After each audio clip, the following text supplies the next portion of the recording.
તો ડિંડોલીમાં રવિવારે ખુલ્લી ગટરમાં વાછરડું પડી જવાની ઘટનામાં લીંબાદ ઝોનના ડ્રેનેજ વિભાગની બેદરકારી બહાર આવી છે।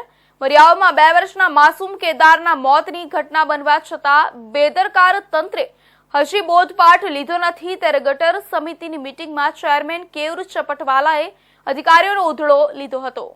ડિંડોલીમાં રવિવારે ખુલ્લી ગટરમાં વાછરડું પડી જવાની ઘટનામાં લીંબાદ ઝોનના ડ્રેનેજ વિભાગની બેદરકારી બહાર આવી છે।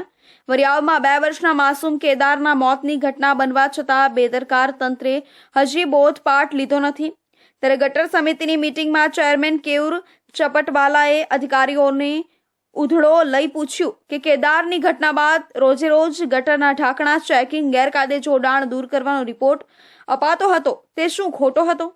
જવાબદાર ઇજનેરો ફિલ્ડ પર જઈને ખરેખર કામ થયું છે કે નહીં તેની તપાસ કરે છે ખરા?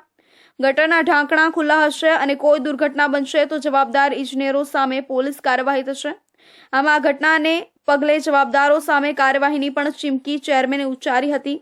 2 દિવસ પહેલા ઉધના ખરવરનગર ખાડીના કામ દરમિયાન ઇજારદારની બેદરકારીના કારણે ક્રેન તૂટી પડી હતી, જેમાં એક કામદારનું મોત થયું હતું। આ મુદ્દે પણ ગટર સમિતિમાં ચર્ચા થઈ હતી। કામ ચાલુ હોય ત્યારે ઇજારદારે જરૂરી સુરક્ષા વ્યવસ્થા કરી ન હોય તો જ આવી દુર્ઘટના બનતી હોય છે, જેથી ગટર સમિતિ દ્વારા ઇજારદારને નોટિસ પાઠવી ખુલાસો માંગવા સૂચના અપાઈ હતી। તેમજ ડ્રેનેજ વિભાગ દ્વારા ખાડીનું કામ કરી રહેલા ઇજારદાર ઇન્ડિયન કન્સ્ટ્રક્શન કંપની અને પ્રોજેક્ટ મેનેજમેન્ટ કન્સલ્ટન્સી કસાડ કન્સ્ટ્રક્શનને નોટિસ પાઠવી ખુલાસો મંગાવ્યો છે।